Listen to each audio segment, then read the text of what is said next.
Hey everyone, and welcome back to the channel. Let's dive right into the gold market because things are getting really interesting.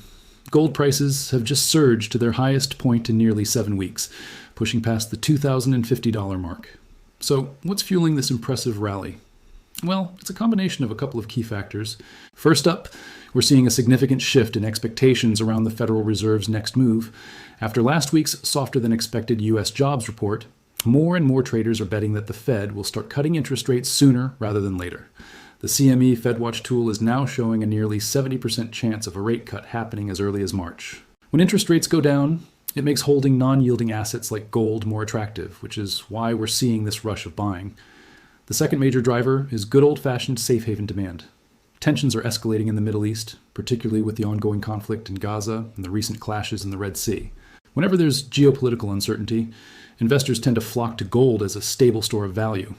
It's a classic move in turbulent times, and we're seeing that play out right now, adding more fuel to gold's upward momentum. However, it's not all smooth sailing for gold bulls. We have to keep an eye on what Federal Reserve officials are saying. Last week, some members made rather hawkish comments, hinting that maybe rates won't be cut as quickly as the market hopes. If this kind of talk continues, it could give the US dollar a boost. And as you know, a stronger dollar usually puts downward pressure on gold prices, since gold is priced in dollars. It makes it more expensive for buyers using other currencies. So what should we be watching for next? All eyes are on the upcoming speeches from Fed Governor Stephen Moran and New York Fed President John Williams. Their words will be scrutinized for any clues about the future path of monetary policy. Will they echo the market's dovish sentiment, or will they push back with a more hawkish tone? Their comments could easily set the direction for both the US dollar and gold for the rest of the week. That's the rundown for now.